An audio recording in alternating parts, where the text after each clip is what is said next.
Buenas noches, queridos amigos y amigas de Eternidad en el Corazón. Damos gracias al Señor por este tiempo. Gracias al Señor por todas las cosas, por todo lo que está haciendo el Señor en cada una de nuestras vidas. ¿Sí? Pidiéndole al Señor que nos siga guiando con su Espíritu Santo en este peregrinar, en este caminar, en su presencia, de una forma, en su presencia 24/7, ¿sí? 24/7, amado. Todo está en las manos del Señor. Nuestras vidas rendidas a Él en este tiempo. Gracias por toda la comunidad cristiana, que no deja de ser una gran bendición, una gran obra en medio de los tiempos, ¿cierto? Es el resultado y el efecto de su muerte y su resurrección. Dios le dijo a la serpiente, en Génesis 3:15, ¿cierto? Que había una enemistad entre ella y la mujer, entre la simiente de ella y la simiente de la mujer. Dios le dijo a la serpiente: tú le herirás en el talón y ella te aplastará la cabeza. ¿Sí? Podemos ver ahí al enemigo de nuestras almas, ¿cierto? Hiriendo el lugar donde no tenía que herir, ¿sí? El lugar donde no tenía que tocar, aventurarse a tocar, y era el talón, era el lugar donde este Cristo aplastó la cabeza, ¿cierto? Y al hablar del talón está hablando del cuerpo, ¿no? De una herida mortal en el cuerpo, pero en esa herida mortal en el cuerpo, ¿cierto? Jesucristo hace que toda la autoridad caiga, toda la autoridad de Satanás caiga, quede despojado totalmente de autoridad, y es aplastado en la cabeza, ¿cierto? Una cabeza en el cual estaba todos esos pensamientos que traían muerte y destrucción y ruina al género humano, ¿cierto?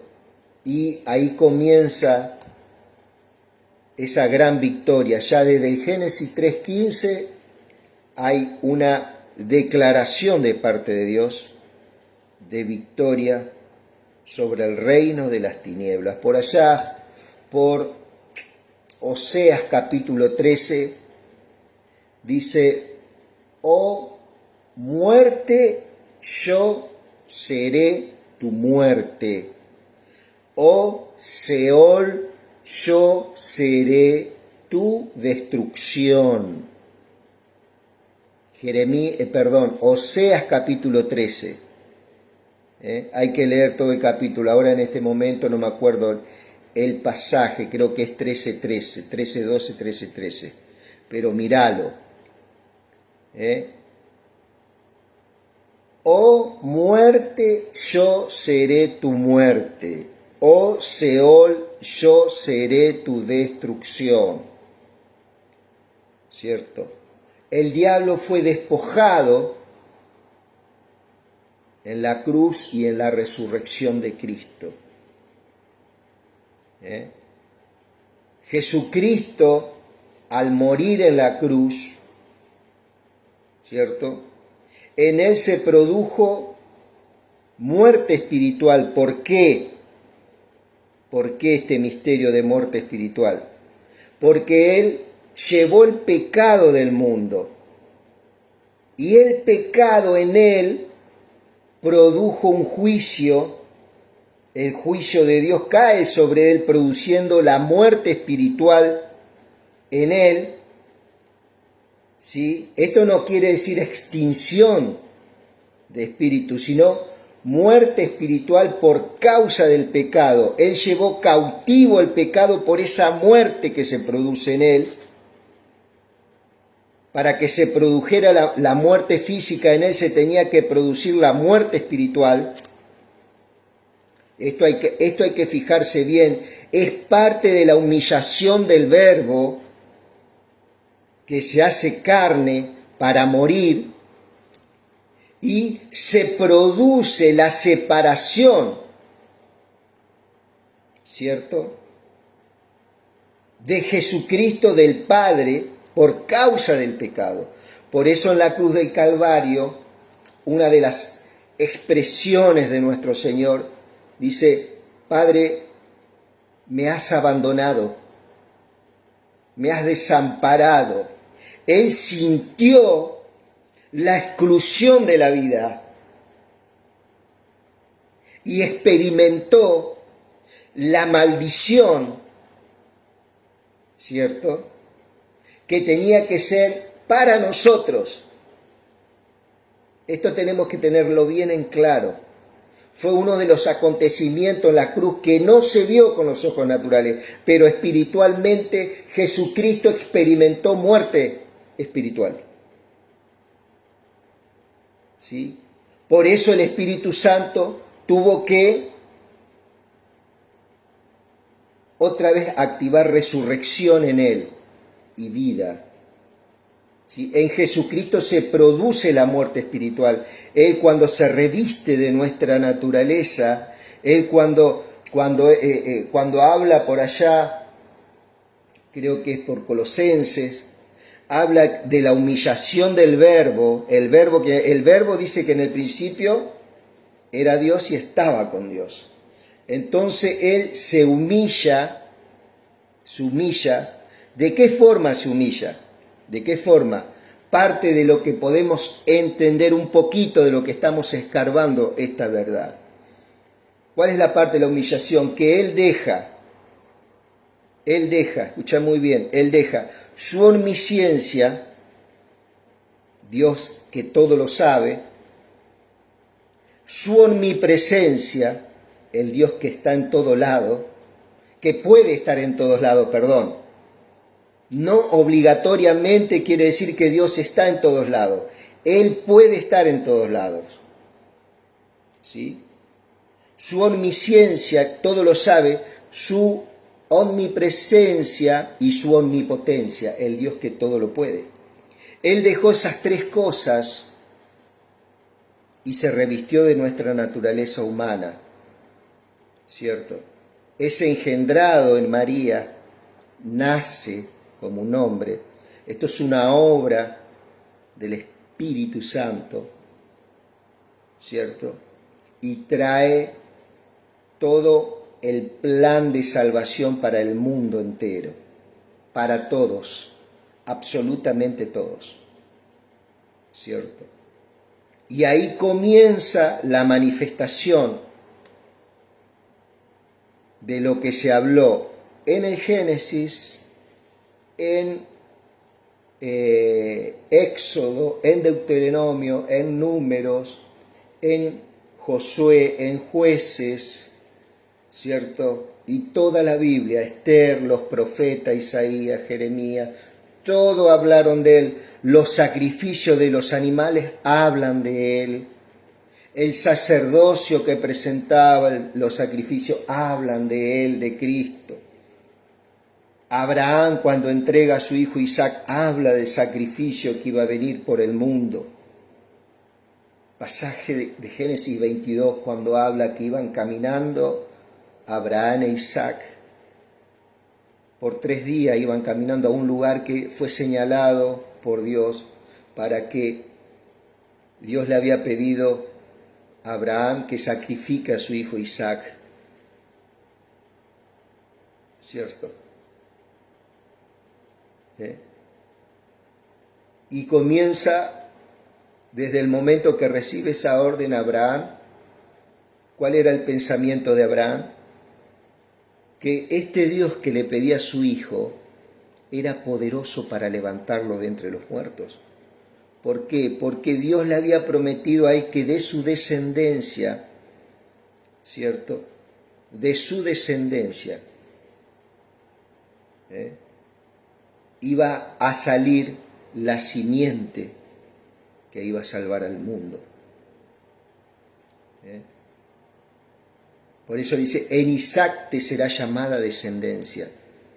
Esa descendencia que hablamos anteriormente, que habla en Génesis 3:15, cuando le dice, Dios le habla a la serpiente y le dice, tú le herirás en el calcañar, que es el talón, y ella te aplastará la cabeza. Esa simiente es Cristo. En el momento que es crucificado, Satanás es destruido, la muerte destruida, todo el reino de las tinieblas cae en la muerte de Cristo, porque Cristo se lleva el pecado y la muerte que eran para vos y para mí, esa muerte eterna, esa exclusión de la presencia de Dios. Cristo es una de las cosas que se lleva a Cristo en la cruz del Calvario para que nosotros tengamos plenitud de vida.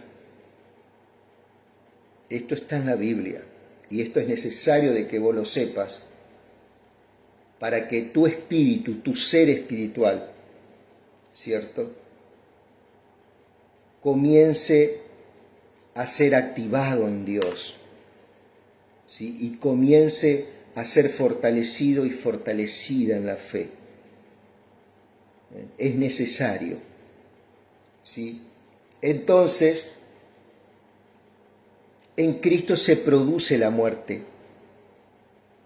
espiritual para que nosotros tengamos vida espiritual. ¿Por qué se tenía que producir la muerte espiritual en Cristo? Porque había un juicio de muerte. Y Él, al llevar todo el pecado en la cruz del Calvario, había una ley, una sentencia que decía que la paga del pecado es la muerte.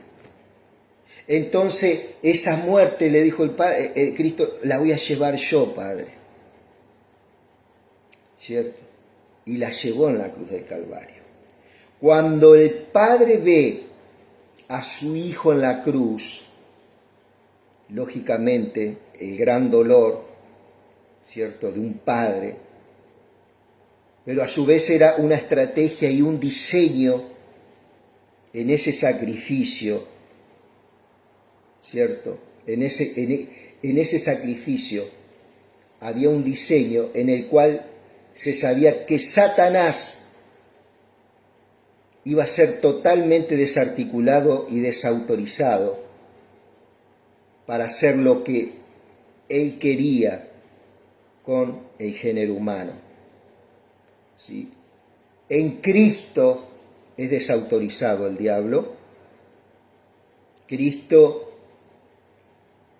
vence las tinieblas, por allá por Colosenses 2:15 en tu Biblia, léelo, ¿cierto? Que venciendo a las potestades, a los principados, ¿cierto?, los clavó en la cruz y los expuso, ¿cierto?, de una forma victoriosa en la cruz del Calvario.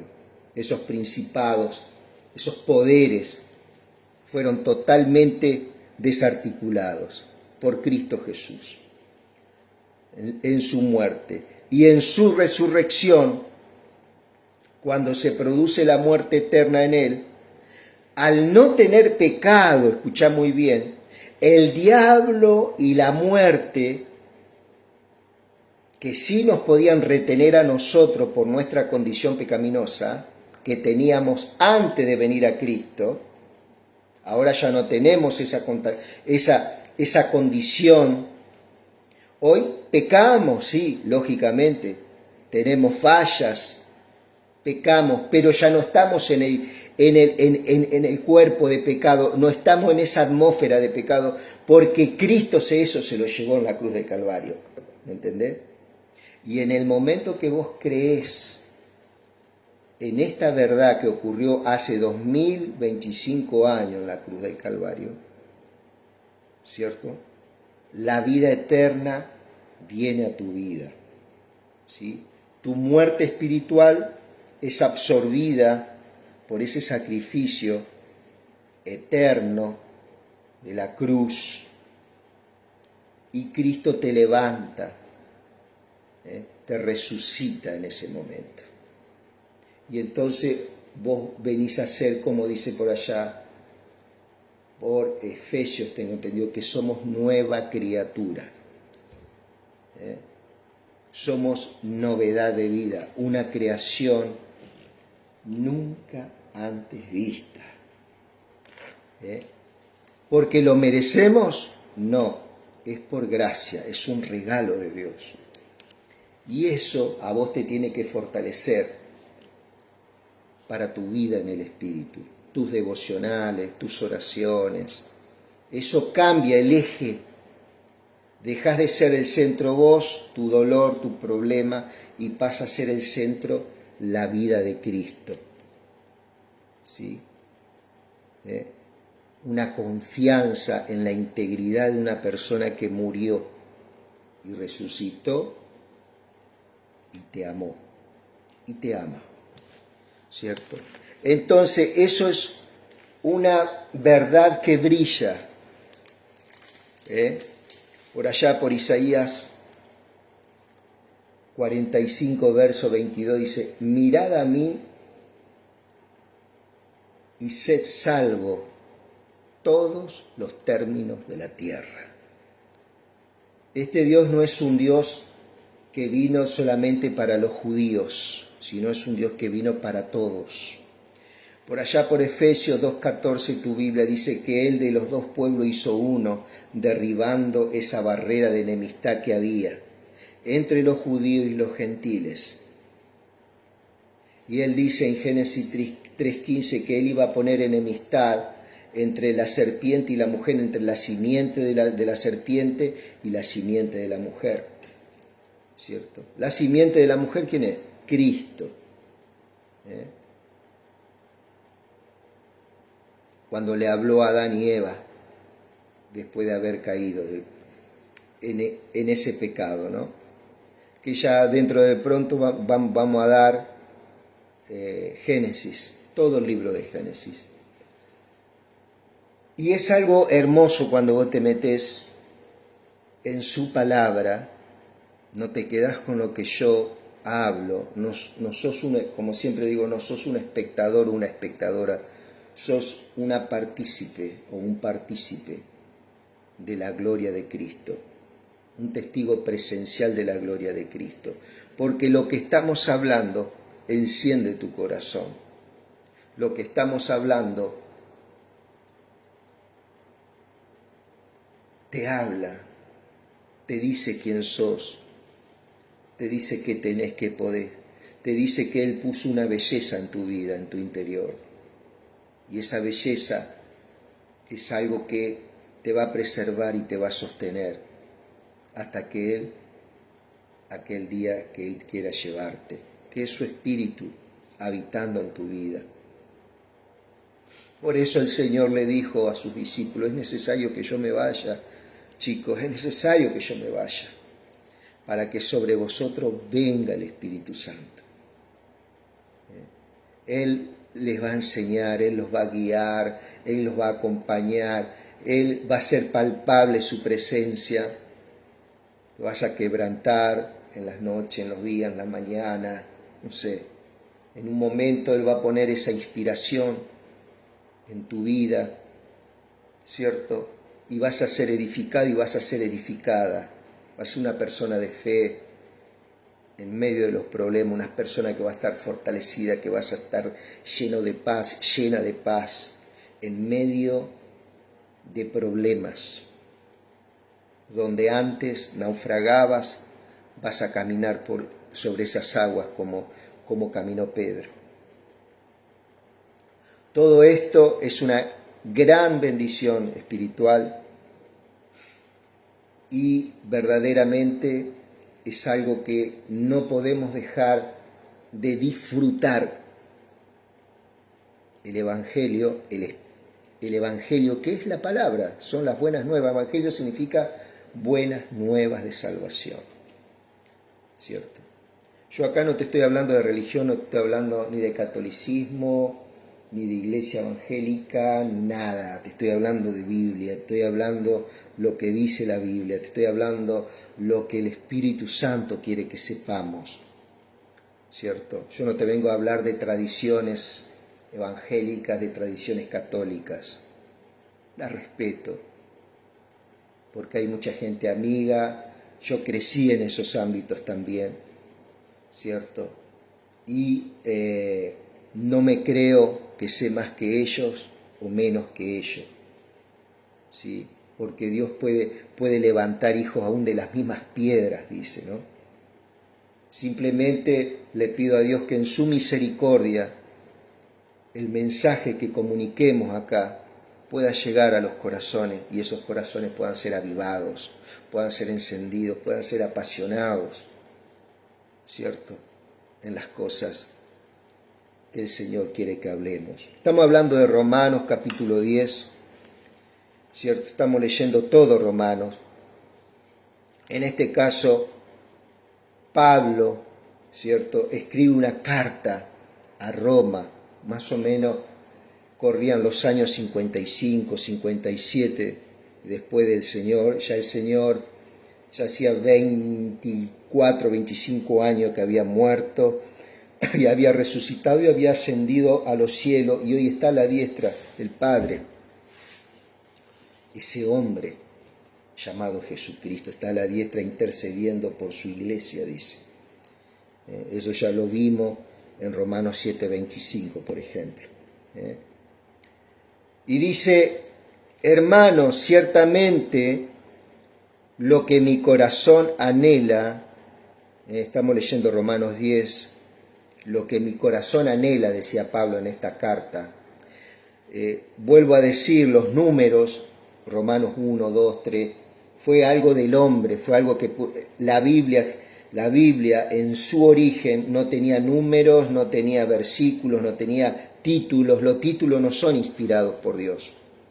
Es una manera que trataron los que hicieron las versiones bíblicas para que la gente entienda el tema central que se está tratando, pero muchas veces esos títulos confunden. Por eso no te guíes por los títulos, deja que el Espíritu Santo te enseñe. El versículo, por ahí uno, no vas a tener una respuesta, vas a decir, ¿qué quiere decir? Pero Dios te va a ir contestando en los versículos de abajo. Generalmente. Y cuando comiences a leer las cartas paulinas vas a tener un contexto. ¿Qué quiere decir un contexto?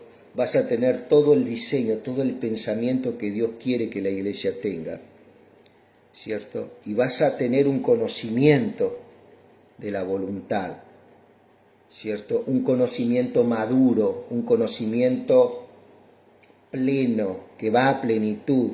Eso te va a dar plenitud a tu vida. Dice: hermanos, ciertamente lo que mi corazón anhela y lo que pido a Dios en oración es la salvación de Israel. ¿Sí? Me consta que ustedes tienen celo por Dios, pero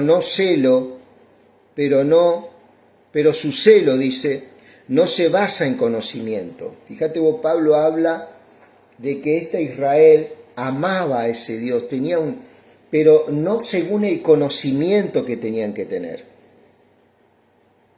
¿cierto? Ellos profesaban a Dios, pero no le conocían,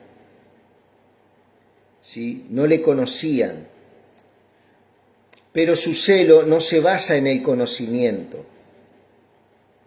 Por eso es muy importante el conocimiento de la persona de Cristo. Es muy importante el conocimiento de esa persona que dice ser tu Dios.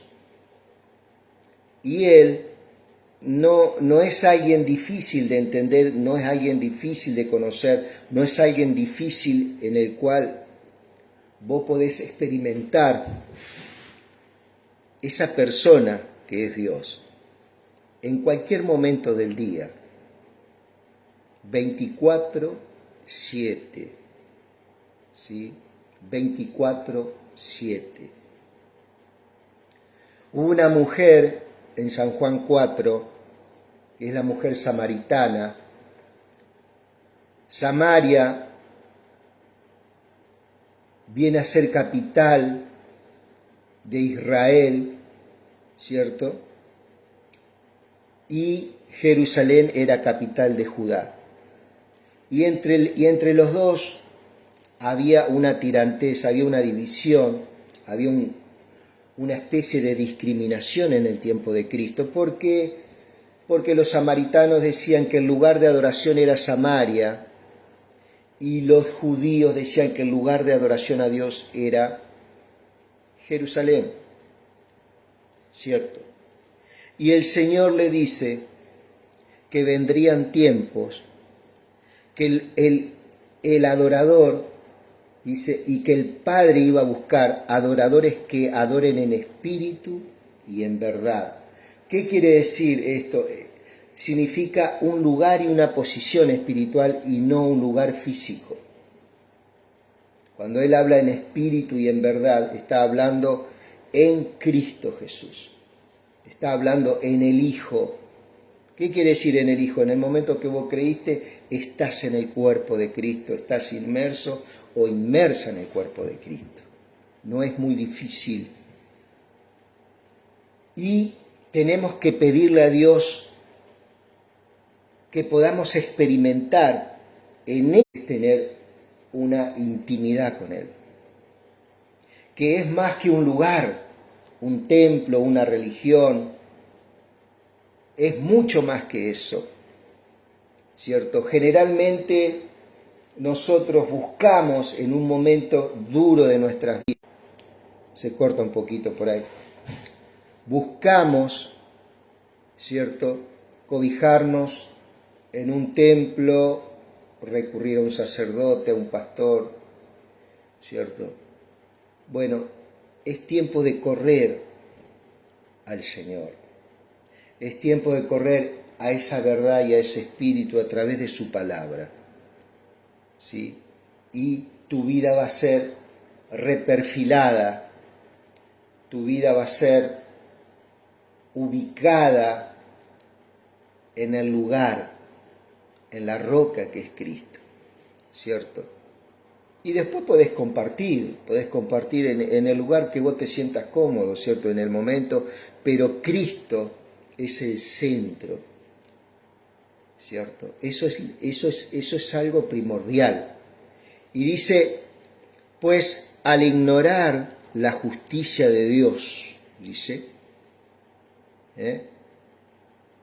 y procurar establecer su propia justicia, no se sujetaron a la justicia de Dios. Acá es muy importante entender qué es la justicia de Dios.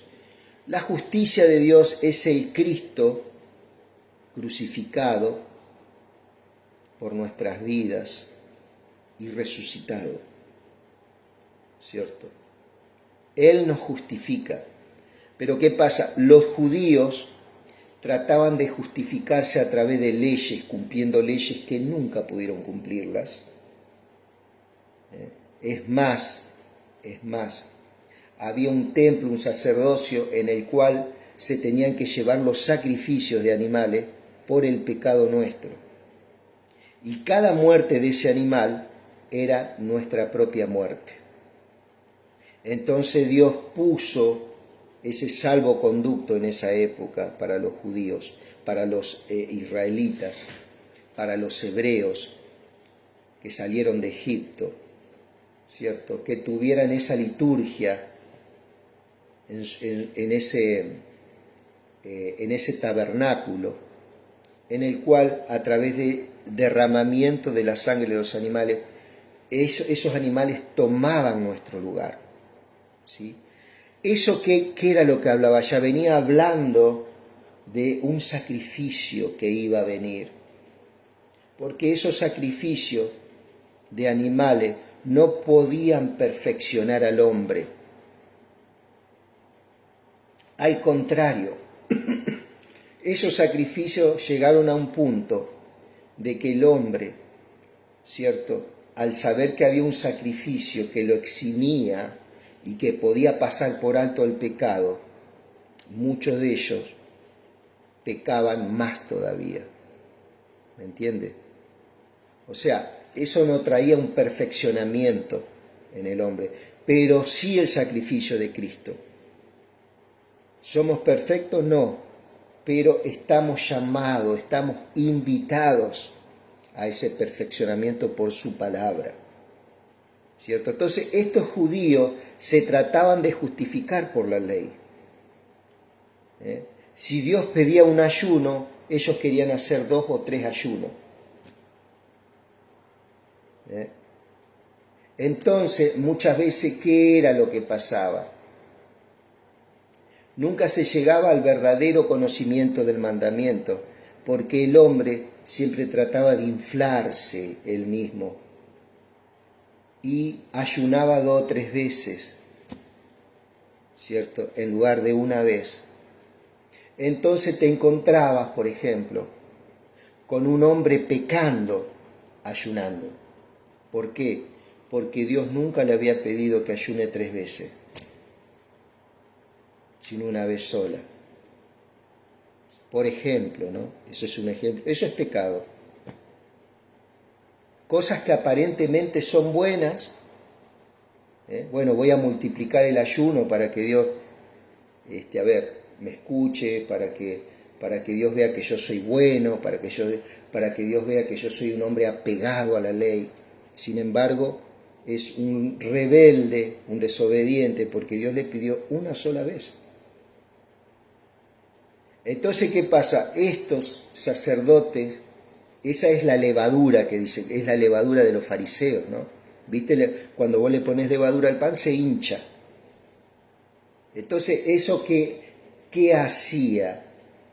Hacía creer una santidad externa.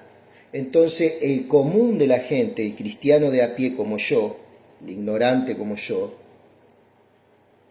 ¿cierto?, adulaba a esta gente, porque mirá, se maravillaba, ayuna 3 veces. Y entonces en mi desconocimiento, porque esta gente no me comunicaba la palabra a mí, estos fariseos y saduceos que rechazaron al Cristo y lo mandaron a la cruz, en lugar de enseñar la palabra, enseñaban una espiritualidad externa. Generalmente, este sacerdocio, este conjunto de fariseo y saduceo, totalmente es corrompido con la política de ese tiempo, con la política romana. ¿Sí?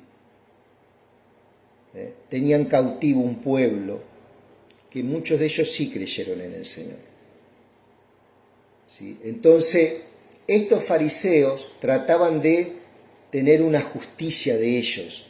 De decir, mira, yo ayuno 3 veces, no soy igual que estos pecadores, no soy igual que Gerardo, por ejemplo. Ayuno 3 veces al día, doy diezmo de todo, ¿sí? Y levantaba las manos en ese templo y el primer lugar en el templo, ¿cierto?